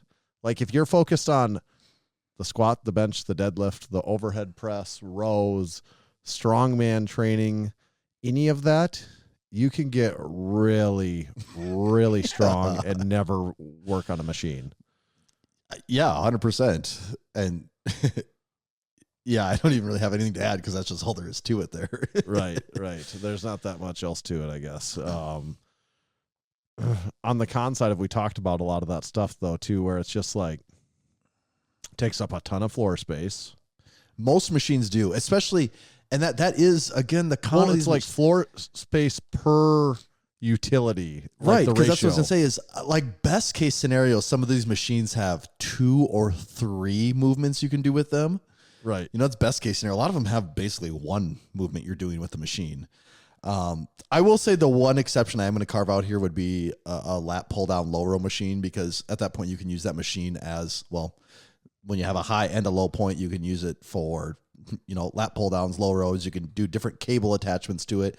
You can rig it up in several ways. And also, like, that machine doesn't take up that much space in the scheme of things, you know, compared to a machine you gotta. Well, I guess that's a good point. That's what I would look at the value of any machine is like how many real things can you do with it? The more uses it has, and I'm not talking about the advertised uses that the machine seller says. Real it can do. actual I'm talking uses about you're gonna real use for things it. that people actually do in the gym. Mm-hmm. The more of those, the more sense it starts to make. Because I'm not actually anti. I mean, if you listen to this so far, you'd say we're really anti machines in a home gym. I'm actually all for personally people doing whatever the hell they want. Right. Yeah. We both say that. And that's also the spend. You know, if you have a ton of disposable income and a ton of space, like yes, I buy everyone, get the craziest, coolest gym possible. And that is at the end of the day, our mentality on this is, yes, do whatever the hell makes you happy, because I mean, you have a gym with 100 machines in it. I don't care. Good for you, man. Like, hopefully you can afford it. No That's big probably deal. really, really cool. Yeah. It's probably sweet. I would just say, like, especially if you're at a spot in your home gym where you're getting into this, like, let the machines be number like 100 on your list of immediate concerns. There's so many things that it's like the new shiny thing that, yes, it's cool and exciting and all this, but there are some major trade-offs with it. Right. You know, which we have discussed pretty in depth so far. But I think that's what you look at is like, how many different uses can I get out of this machine, out of this square footage that it's taken up? Because like your cable machine, you know, your lat pull down low row machine, you do actually use it for a lot of different exercises. Yeah, and that's hardly, I'm not even like hacking it either. I'm just using different attachments in different positions and where if you buy exercises. a selectorized curl machine, I could, there's only so many. Also, I do not like the preacher curl position. That is not a position that I mean, that's a enjoy. whole other, because I'm picking that out as a pretty extreme, like, I was trying to think of like, what's one of the sillier home gym machines you could buy, and I'm like, that like a selectorized preacher curl machine, whereas in a cool gym, commercial gym, bodybuilding gym, whatever, even just 24/7 fitness gym, pretty cool thing to have. I'd probably mess around with it and try it and stuff, but in your home gym, probably not a priority. Probably not. Yeah, you're giving up a lot of space and money to acquire something like that. But it part of the rise, I think, is the one thing that we say people's home gym have gotten so many more people with mature home gyms that are now looking for things. That's a big contributor. On the flip side of the coin, or the other side of the chain, I guess is what I would say, is equipment manufacturers that not notoriously, but are well known for making home gym equipment, now maybe marketing some things, and they're also more mature in their equipment. They're exploring other things because they've already made all the table stakes items and sold those. So like, what else can we sell to these people? Yes, and I think that is a big push of it too. It is just the marketing of the industry right now, because like you said, we weren't necessarily in the home gym space, but just watching the way from when did Massenomics Gym start? 2014, 2015. Right. Just watching how barbells and racks and that have changed since then, and specialty bars. I mean, your options are damn near limitless now compared to even the early days of what was available. And, you know, you just go online and buy it. You don't got to like call some guy or place an email somewhere and ask for something. Like the bars and racks and all those things are so easy to come by, that these companies have moved on to what is the next thing? What's the next thing we can do? And that is where a lot of the marketing and advertising and sales dollars are going into, and even the R&D dollars are going into the machines now.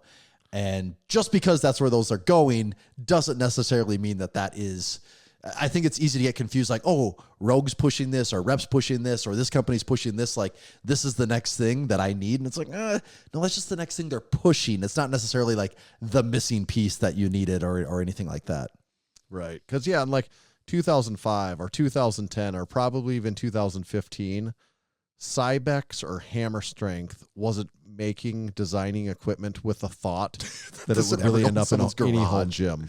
No, those are like commercial gym pieces of equipment. But now with companies like Rogue, Rep, Bells of Steel, I don't know, name 100 other ones, Prime, you know, that are making equipment like, no, we're making this, and yeah, it could sell to a commercial gym, but like maybe it could sell to a home gym user too. You know, like that is actually part of their market now when they're designing, selling, marketing. You get in line and wait 18 months like the rest of them, buddy.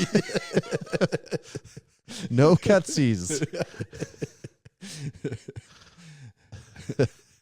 Yeah. So that's, I don't know, that's about it, isn't it? What else do we got on that? Yeah, I think that's about it. Machines are Is there fun. any machines that you want for your home gym right now? Well, it's also, okay, what do you consider? That's what I was just Here's a gonna broader say. thing. What do you consider a machine? Right. Yeah, a what's machine not a versus machine? Typically, when I think of a machine, Does it need to have moving parts? I think of something with moving parts, but also I think of not just moving parts as far as adjustments, like moving parts as in like the movement that There's you're parts doing. moving in the movement. Yes. And So typically a I'm thinking, glute ham developer is not a machine. I don't really think of that as a machine. It's I mean, stationary. I could very easily understand how someone would say, well, that is a machine. I could 100% take that argument. But actually what I would say the biggest differentiator for me, that we decided today. right, I typically think of a machine as something that is plate loaded or selectorized. Like that's maybe my That's bigger probably the definition of best it. way to look at it. Yeah. Yeah, because there's quite a few things and objects that you can use that revolve around body weight, but like a back extension, I don't consider that a machine. We kind of know. screwed up and forgot to define it at the very beginning of the title Right. topic. But I that think we're most making people, right would, if now. they thought about it, would kind of come to that same conclusion. I think that's the best description, is that it's either plate loaded or selectorized. Mm-hmm. What are the exceptions? Leave a comment down below. What do you consider a machine? And tell us something that that busts are the theory that it has to be plate loaded or selectorized. I'm trying to I think can't of really what anything. machines, and so again, we're not counting anything in a rack, like squatting. That's not obviously a machine. Right. But yeah, like you could maybe make the argument for a GHR. I could see that argument. That's not what I conventionally consider. I wouldn't either, because that so. same thing, like a back extension, you wouldn't call that a machine, would you? What about reverse hyper? See, that's It's one plate that's loaded.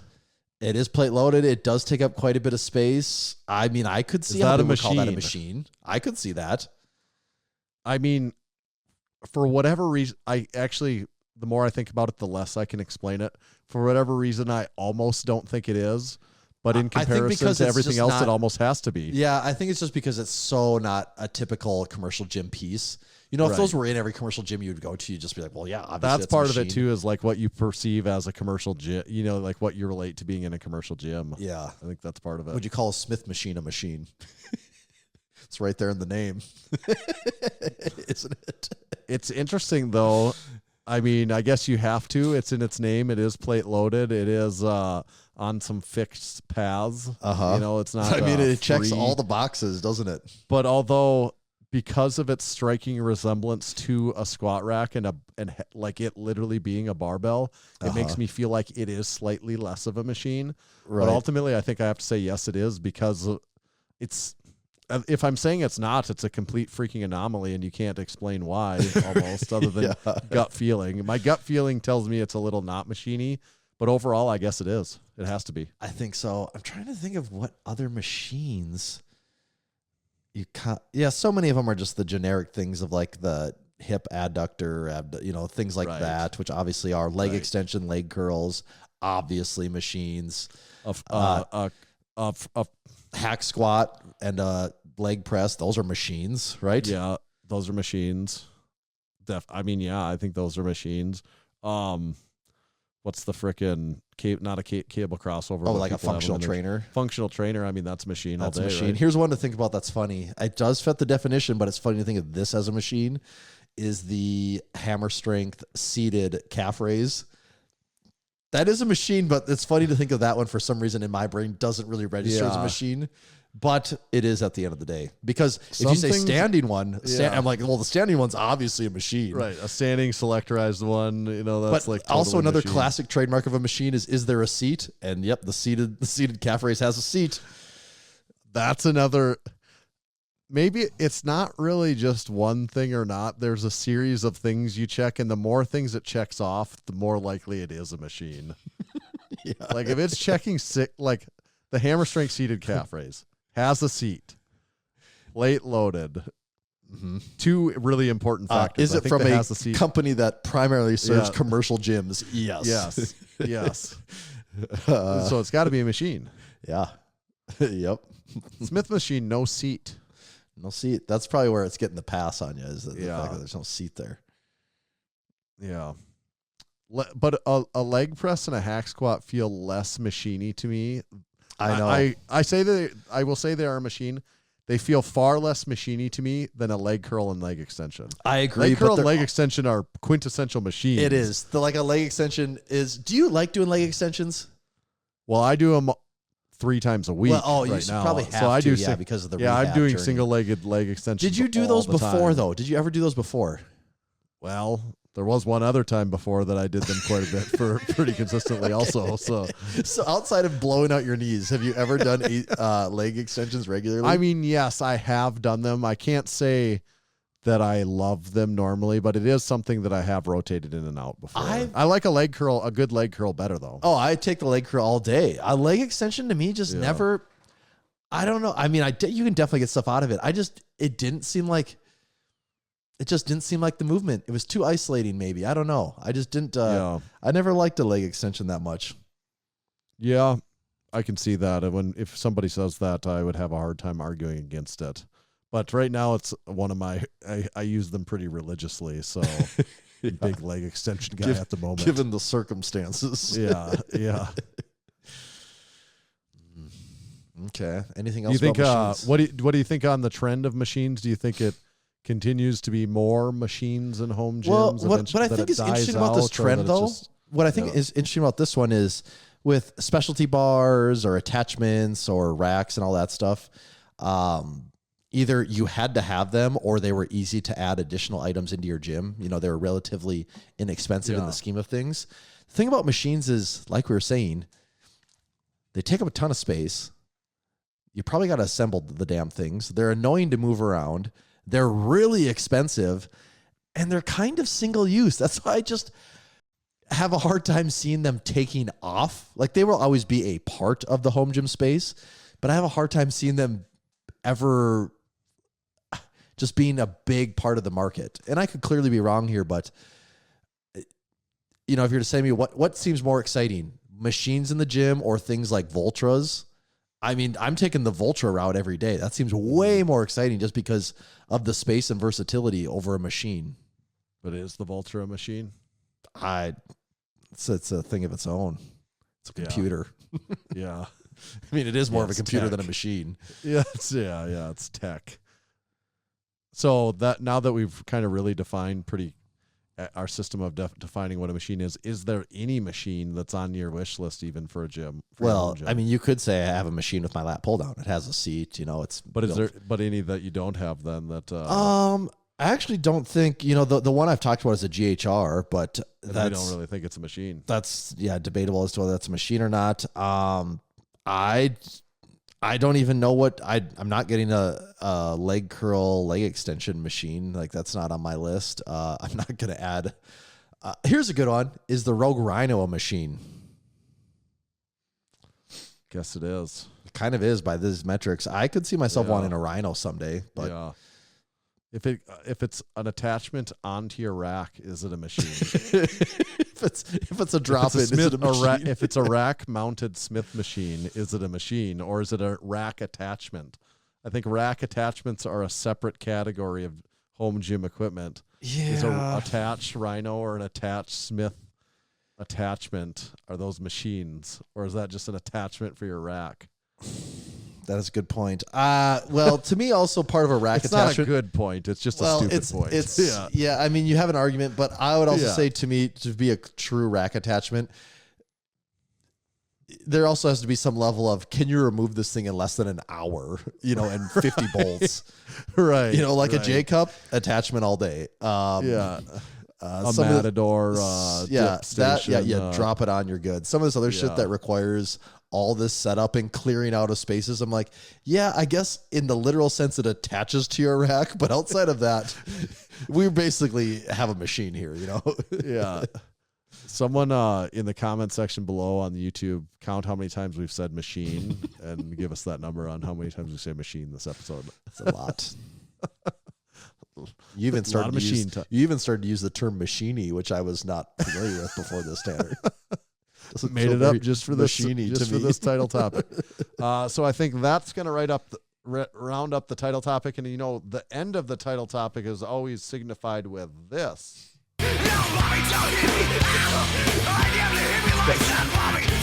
That's your wallet when it sees you pull up the Prime website. No, don't hit me. Don't hit me again, mommy. Don't hit me again in 26 months, mommy. I like that. Well, this is a podcast. I alluded to this earlier.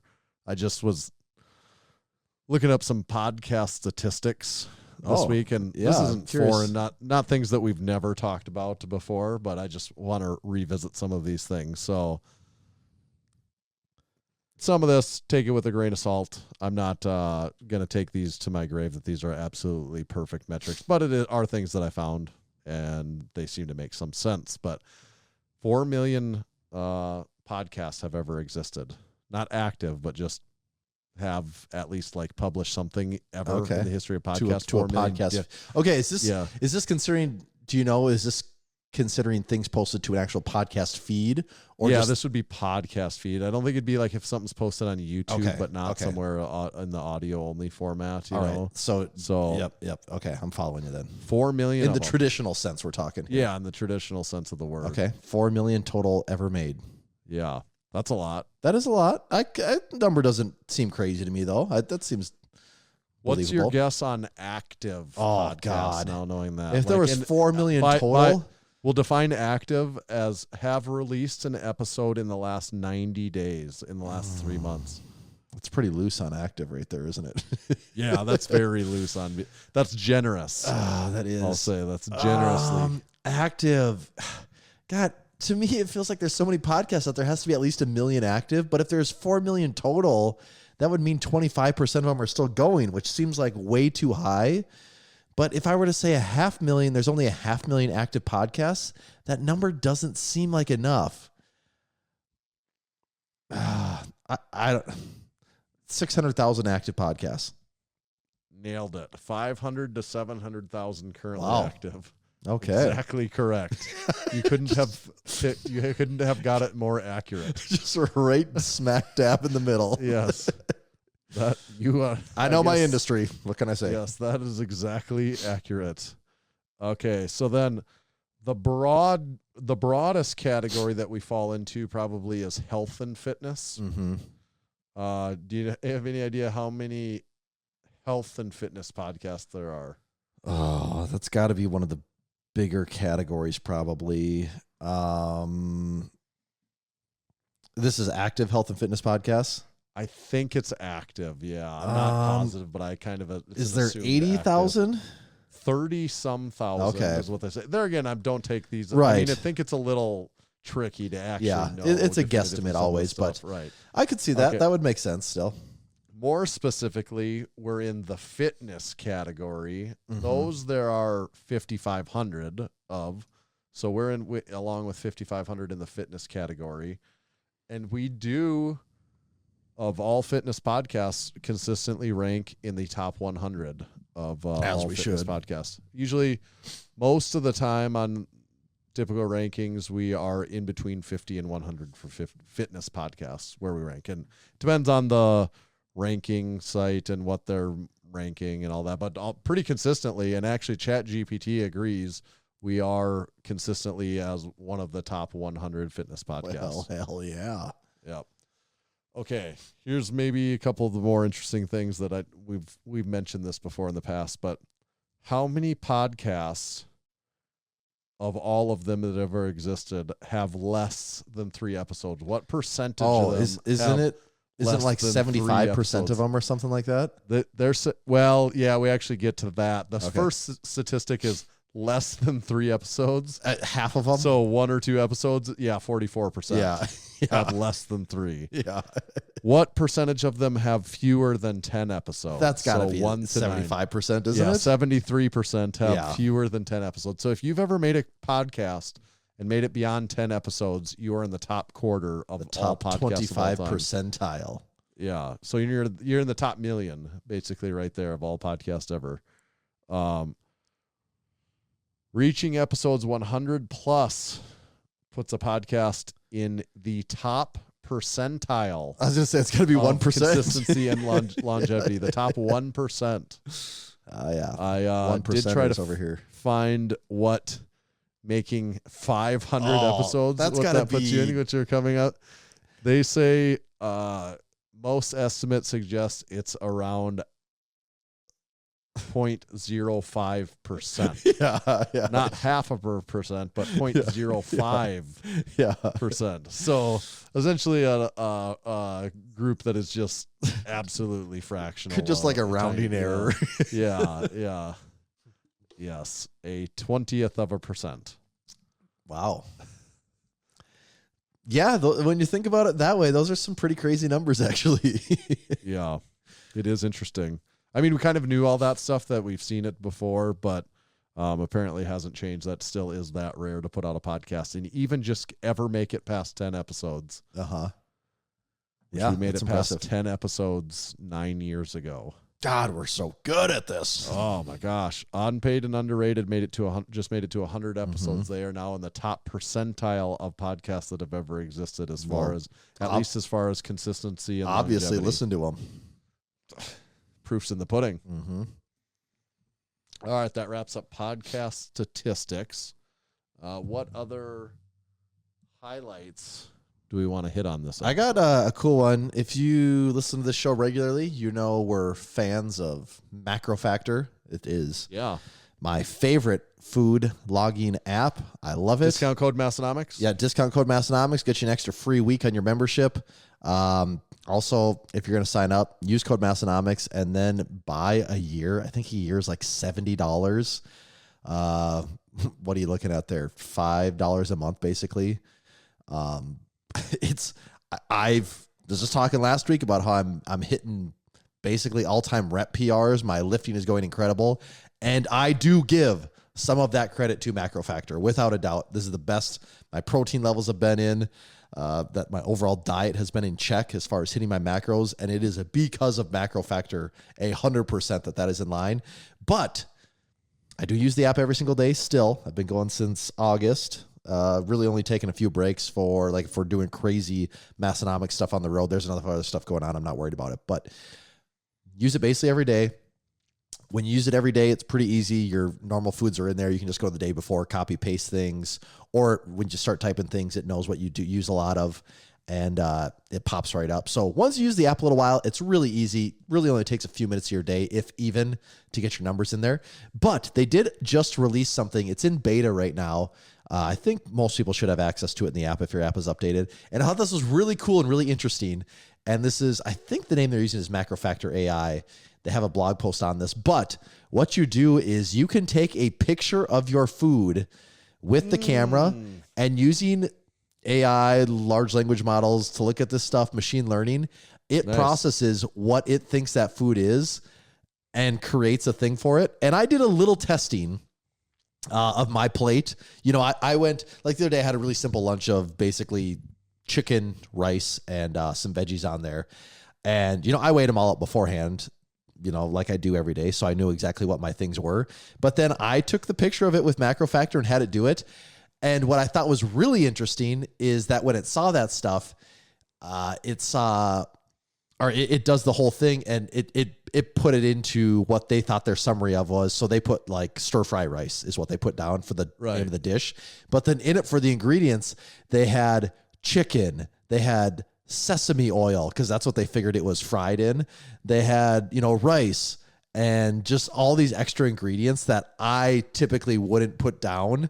Right. You know, just because they're like so minor on some of the stuff, but they did it, and it was off. The one I did, it was actually pretty damn close for what it surprised me for the food kind of being piled on. You know, I didn't have it portioned out. I had it just piled up. But the first one, I want to say, let me just, before I say crazy insane numbers here, let me look what the actual calorie breakdown on that meal. So yesterday I had my lunch. It says 680 calories, 70 protein, 11 fat, 77 carb, and that was rice, chicken, the Kirkland Normandy style vegetable blend, Japanese barbecue sauce, and a little cottage cheese to wash it all down because of course. And I had 680 calories there. I believe MarcoFactor, it came back at like 570. So it was off by about 100. And then the macros were off a little bit too. You know, I had 70 grams of protein. I want to say MarcoFactor came back at like 55-ish. And then it went a little heavier on the carbs. It thought there was more rice there. But to be fair, I had my food just basically piled on together like a stir fry. Like it wasn't portioned out, which if in theory you would think portioned out, it would have a better chance to actually process, see the foods, get a better idea for how much is there.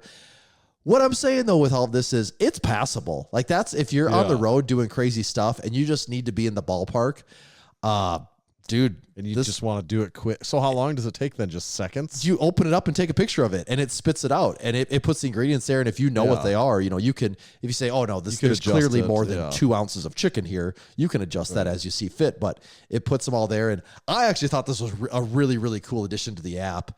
You know, this isn't just a sales pitch. Like we were saying, you can use code Massenomics. It does give us a little kickback on it, but I really do enjoy the app.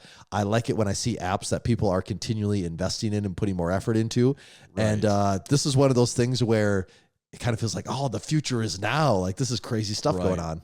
Well, and there probably are also other apps that have that capability. Probably, maybe. I don't think it's the standard though. No, and the selling point back to MarcoFactor though is how good they are at the existing stuff they're already doing. This is just like a cherry on top sort of thing, is what I would say. Just from what I've seen of it. I still haven't even personally used myself, but just what I've seen and heard are other regular users that talk about it. So it's like you're just taking something that's already really, really good with a good interface and then adding that to it. Just giving it some more. Yep. All to make that $5 a month even more worth it. Little gas on the fire, so to speak. That's right. So if you were on the fence, I would tell this to anyone. If you have not tracked your macros in the last few years and you even are remotely interested, I would highly encourage you, download the app and give it a try. You would probably be surprised what you would learn about your diet and your eating habits doing that. And then if you're looking at ways to make it easy, this picture thing, it's not going to be as accurate just because, you know, it's the computer trying to take some guesses, but it's another thing that can make things a little easier for you. As you were explaining the MarcoFactor thing, at one point in time, I just started to think again about how you said the get to the chopper thing about Prime Fitness, and I almost started laughing again. Get to the wallet. That was really funny, just going on and on about. Yeah. I did have one follow-up machine thing, as long as it's a machine episode. Yeah. There's a Arsenal strength machine that I've been looking at. Can we recently? Can I the lateral raise one? The lateral raise one? Yeah. Right now there's a surcharge line item on the invoice from anything from, I'm sure this company isn't alone, and I'm not throwing them under the bus. I get totally what's going on, but there is a tariff surcharge. I've heard companies are doing this. How much do you think the tariff surcharge is on the Arsenal strength piece of equipment? Okay, the weird thing about the Arsenal one is, okay, there's a couple things here. This would be my limited knowledge. First of all, they are made in America, right? I think so. I don't know. Okay, and I get it. I don't even know. I get it. The tariffs are also on materials and all that. Yep. But also, wasn't this a quick ship item, which means that in theory they should have these items built and in stock? I get it if it's, okay, you're going to order this and yet it's going to get made in the next few months. But Right. I thought that item was a quick ship one. But I guess is. maybe they're just cranking them out every day and their prices have too. already gone up. I'm not faulting them for it. Like people have been saying, this is going to hit across the board, and it's Right. obviously happening. Okay, was the machine $3,500? Yeah, something like that. Is it a $300 surcharge? It is not 300. $600? It is not 600. $1,000? 800. No, 800? Yeah. God, that's a So, lot. That's a yeah. lot. So I won't be purchasing that anytime Oof. particularly soon for an extra Oh, a price point that I was already like, damn. I don't know, maybe someday. That's a 25%, I suppose. yeah, 800. Yeah. Yeah. That's a lot on that. Yeah. I mean, it's already very expensive, so you take a percentage of something that's already really expensive, and it's another big number. But And that the crazy part is that's a made in America product. That's not Right. subjected to these 140% or whatever the number is on this day of this time. yeah. Wow, that's wild. So that's a real life example, at least, where that's not insignificant. I mean, that is at least for me now enough to be like, yeah, I'm not buying that. Okay. You know, like literally, like maybe I'm going to buy that too. Yep, I'm not buying it. So Like, because yeah. Oh, yes. That's already, that's one that just takes you out of the equation for sure. Right, I think right. what's interesting here is, so this is the first time I've heard of someone encountering the tariff line item, because I have heard of listening to podcasts and things of people talking about how this tariff line item is going to become more of a thing because companies like it because they can say, it doesn't look like, oh, we just arbitrarily raised our prices 25%. no, yeah, and I got that right away. They have I'm a thing I that they see can what you're blame it doing on. here. Yeah, right. The thing I also kind of like about it, though, is when you bake it into the price, it just feels like, well, this is part of the price now. Forever. Where now it's, if tariffs go away, you kind of have to be like, or if tariffs go down, you have to be like, why is this tariff line items? Like, it's very Right. directly tied to that. So Right. it's harder for it to be like, well, COVID happened and everything's just 30% more expensive now, you know, like, because there wasn't the COVID fee built in on things. Yep. So that, I don't know. Maybe I'll be regretting this, but as of right now, I don't mind that tariff fee line item because it I does can feel see like that it's more logic. temporary. Right. That it's should be able to be backtracked then accordingly at some point in time. Yeah, because right now the Reppins, we were talking about, right? I've talked about this last week. How Right. the ones I They bought don't were have a tariff 1,000, fee. and now they just say 1,300. Well, if tariffs somehow this deal gets worked do you out, think the price of those will ever go down? that's Like in their life, Right do you now, think it's it'll just- ever be lower than what it is right now? That's a good question because Unless they're on sale. if they're just still selling, why would they be like, well, we don't They're even not need to gonna back lower this it. down anymore. Right. And then like most people aren't paying attention, like aren't price checking those all the time. So Right. let's say in 90 days they do reach some negotiation and prices go down, then it's rep like, nope, screw it. We're still just selling these. They're just sit at 1,300 now because Right. that's when you don't have that tariff line item. You can do that. Yeah. It will be interesting though. It does suck though. It is unfortunate, Yeah. that the markups are here. Yes. I mentioned finishing the show with a special segment. Yeah. Are you interested in a special segment? I mean, I can hardly contain myself. This little game I like to call overrated, underrated. Are you at all familiar with this? Okay. I think I remember this game. Yeah. Kind of forgot we used to play this game, to be honest. Every single episode for at least a couple hundred episodes. Yeah. Pretty long time. Yeah. Overrated, underrated. It's pretty simple. You've got your druthers to elaborate as much or as little as you'd like on each topic, but ultimately there's no sitting on the fence, no riding the line, no two asses, one horse, two asses, any of that. It's got to match up to horse to asses and ultimately decide if each one is overrated or underrated. So topic number 1, overrated or underrated drive-throughs. Fast food drive-throughs. Drive-through fast food. Drive-throughs. The drive-through experience, or utilizing a drive-through. I would say maybe, because when I think of this, I'm to the point where damn near all fast food is overrated to me now. It's so expensive. It is so expensive. We used to be a proper friggin' country. Dude, we used to. $1 menu McDonald's. Yeah, dude. $1 menu in high $1 school. McDouble. Like a proper friggin' country. Fast food is so expensive. The quality is so shitty. For the most part, the service is so bad. It's like everyone in those franchises from the bottom up is like, thug it, doesn't even matter anymore. We got the industry cornered. Where else you gonna go? Like that seems like that's everyone's mentality in the entire organization. And I'm not just saying that the workers. I'm saying like everyone. It's like, no, we got this. Like we've got this covered. So in that aspect, I'm pretty much of the mentality that almost all fast food is overrated. I'm not even saying this from like a health and food standpoint. Like obviously we know those foods aren't good or healthy for you or have like little nutritious value, but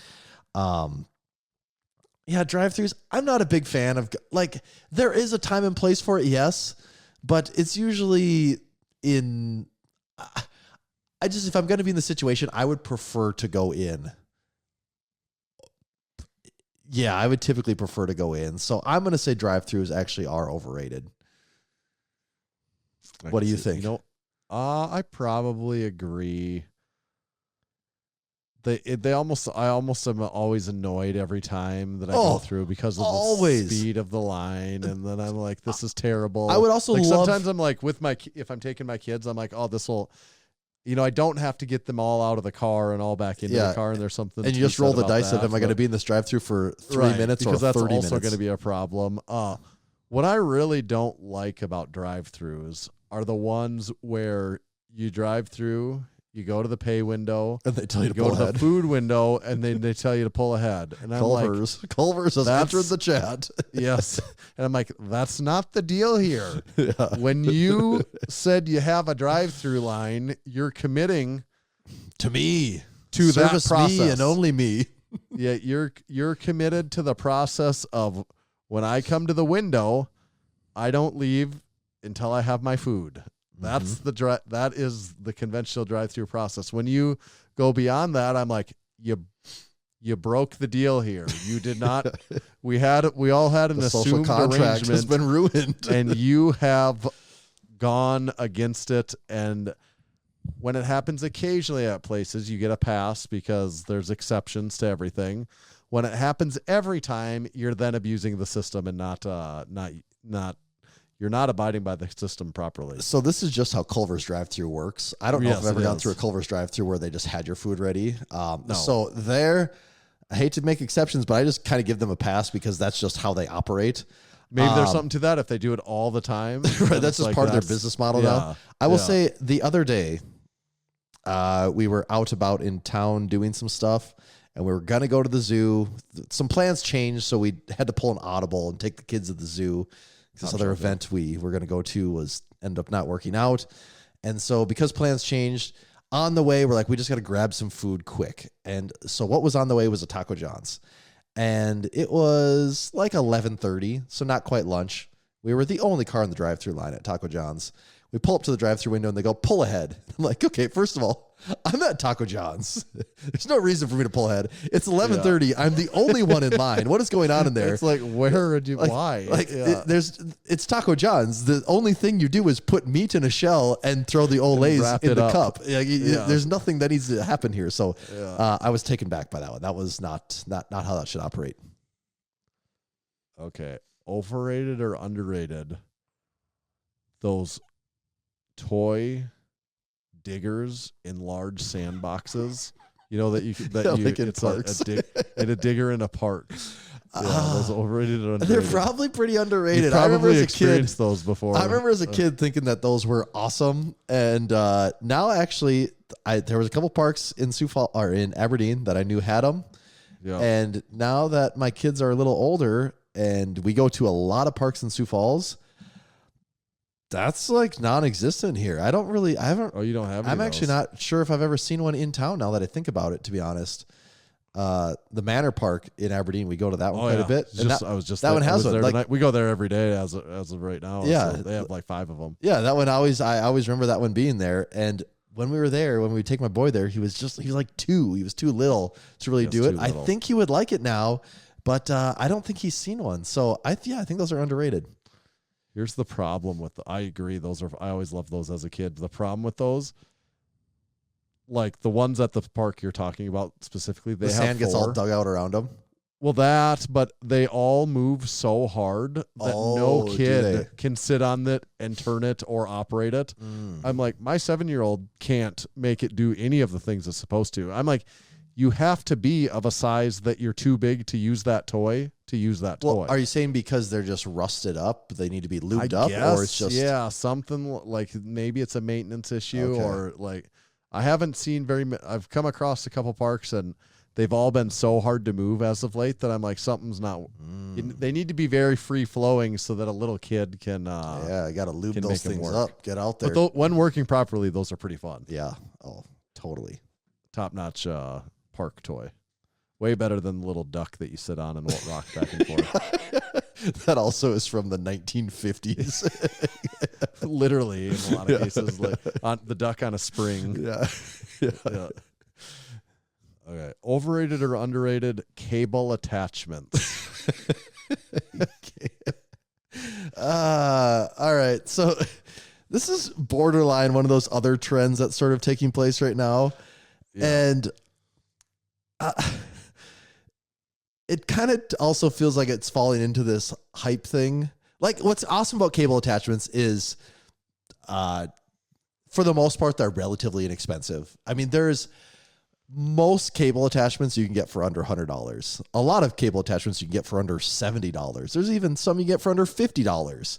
And there's not many things in your gym that you can get for under $100 and for sure under $50. So that's what makes cable attachments cool. And what they have going for them is affordability and novelty. They got that. You know, you want to change up the way something feels, change the grip. But at the end of the day, it's kind of what they're doing is just changing the grip. And is the reason you're not getting strong because your grip's in the wrong position? I don't totally buy that on a lot of stuff. And I think it goes back to the novelty chasing again. Do what you like. Do what makes you happy. Spend your money on what you want to spend it on. Especially those don't take up very much space. And they don't. Yes, they're they a also lot don't take up cheaper. much space either, which is it's actually the home gym trifecta: novelty, cheapness, and little space. You know, that's what's incredible about them is that they do all of those things, and it also makes them pretty easy to ship and ship affordably too. But I do think when I see the sheer number of attachments out there that they get a little overrated. And we were talking about this not too long ago. And even if you want to talk optimal lifting, we were at Dr. Mike's gym, a guy that his brand is literally about optimal lifting and science-based lifting, the science and optimal optimization. Like it's become a joke to some other people. Yeah, like some people actually hate him because of that stuff. Yeah, right. And when we were at his gym, I don't even think it was on camera. It might have been off camera. We're just talking to him. He even brought up attachments, how great it is. He's like, yeah, you buy these different attachments, and it's like you've unlocked a new movement, a new machine. You've done something different. Right. And even when we were saying something, he's like, oh yeah, I just like to use like a regular lat pull down bar and basically just like regular handles. This is the guy that his business revolves around optimization and making everything perfect and actually competing in bodybuilding at one time. And even he, for the most part, was like, yeah, I got like a few attachments and that's about it. Yep. All right, last one. All the marbles. I was generally going to say gas station pizza, but I changed. I'm more specifically going to say Casey's Pizza. So Casey's Pizza is good. I'm trying to think of the proper way to grade it, because do you grade it against gas station pizza? Do you grade it against pizza in general? Do you grade it against non-restaurant pizza? And that's hard to think of where this falls in. I think first and foremost, you grade it against gas station pizza. And I do think for people that aren't aware, like Casey's gas station pizza is good gas station pizza. I think their breakfast pizza is really good. That's their claim to fame. I think that's what they have nailed down quite well, is their breakfast pizza. Was that? Yeah, it was on the way to the Arnold. We got a piece of Casey's breakfast pizza, and was that like a Casey's breakfast burrito too? Yeah, I think both of them we ate were like, wow, this just seems like it's way better than it should be. Yeah, because I don't. Actually, the closest gas station to my house is a Casey's. It's a new one, and I have not bought Casey's pizza once since I've lived here, and this has been a year and a half now. We do not buy Casey's pizza, but no, people do that. It doesn't register in my brain. No, me either. And I would not, if I went to someone's house and let's say they're having a party and they're like, oh yeah, we're ordering pizza, and Casey's Pizza showed up, I would not fault them at all. I'd be like, oh sweet, right. Casey's Pizza, like nothing wrong with that, man. Well, we've never done it in our house. I haven't. I don't. Ever. I think the only time people do that. Yeah, I think one time in Aberdeen, we had some people over and we picked up Casey's breakfast pizza in the morning, I think. But yeah, that's not something we do either. Yeah, I'll say it's underrated. It does have a reputation in the Midwest for sure of people liking it, but it probably still is underrated because at the end of the day, it is gas station pizza. Yeah. Oh, good news, Tommy. It looks like you passed. Whew. A little worried after all that time off. Yeah, you got anything to give yourself for a celebration? Cool beans. Cool beans. Forgot I even had those buttons. Dust those old buttons. Let me dust those off. Forgot what those things even did. Little throwback segment to unpaid or overrated, underrated. Yeah. And listen to the long podcast too much. Yes, it is. Unpaid and overrated. Just gonna keep calling it more wrong things. I think that's gonna probably bring us in for a landing here, don't you? I think so. Shut it down. Should we cap this one? Do watch out for that coaster restock. That should be coming anytime soon. Do subscribe to the Massenomics YouTube channel if you're not already. Do leave us a comment on this specific YouTube video. Let us know how many times we said machines. What's your favorite? What's the best machine for a home gym? Are home gym machines overrated or underrated? Anything that makes you feel like did we say anything that makes you feel like we used to be a proper country? What do you think of Prime Fitness? Leave a comment down below. How do you feel about attachments? Yeah, attachments. Leave a comment. Have you ever had Casey's breakfast pizza before? Overrated or underrated? Leave a comment leave these down below. all as separate comments too. Yes. We really want some algorithmic help on this one. Subscribe to the YouTube channel. We talked about the Efron video coming up. We've got another Efron. We've got like 8 home gym tours in a row that are all scheduled and recorded and coming up in the following weeks. So don't miss out any of those. Drink spotters are restocked in every size XL drink spotter light and the classic 5/8 and 1 inch pin size. We've got all of those. We've got some mesh shorts out there. A couple sweatshirts left, not many. Closing season on that, closing time. And then our tees. Mm-hmm. Check out our tees and a couple hats, but don't buy our hats. Leave us a 5-star podcast review. We're at 586. Woo. Within 14 of the big 600. You could be the one. Just waiting. Some week it's going to tick over. We're going to be at 600. So you could be the one. If you've never given a review on Apple Podcasts, figure out how to do it. It's important. It's crunch time. We need those reviews. You matter. You can make a difference. Yeah. And then become a supporting member if you're not already. Tommy, where do they find you at? Whoa. Oh, yeah. Wait a second. It's like 2 weeks in a row that I wanted to hold the fort. Yeah. This episode is also brought to you by Texas Power Bars. Texas Power Bars are our favorite bars to rock in the gym. Why are they our favorites? Well, they're damn good. They got a legendary reputation. They're durable as hell. and they got a knurling that bites just right. And if those things sound interesting to you, I'm going to make the deal even a little sweeter right now. You can get free shipping for a limited time on all Texas Power Bars by hopping over to their website and buying a bar. And what bar are you going to buy? Well, I'd start with the classic 28.5 millimeter Texas Power Bar. Can't go wrong there. You want to mix it up? Get the 29 millimeter. Want a deadlift bar? Get the Texas deadlift bar. Want to do something really crazy? I don't know. Get a squat bar or a bench bar. You won't be disappointed with any of them because they're all amazing bars. So hop on over to TexasPowerBars.com and get yourself one today. Thank you, Texas Power Bars. Also, talking about our friends that are sponsors of the podcast, head over to buildfastformula.com. Check out all their products. One of my favorites is their pre-workout, their full blitz version of the pre-workout. If you sign up, you can get that on a subscription model. If you're always using pre-workout, that actually saves you 10%, as well as you use discount code Massenomics. That saves you 10%. So you can actually stack and bundle those and save 20% on your order. 2 scoops is a typical serving size of that. If you go 2 scoops, you got 335 milligrams of caffeine, or you can go the single scoop like I do sometimes and mix it with Vaso Blitz, a scoop of that, which is not caffeinated, and then you got half the caffeine dose, but all of the everything else, which is a great hack that I learned from the Build Fast Formula team, actually. And also check out their 80/20 protein. Like I said before, use the discount code Massenomics at buildfastformula.com.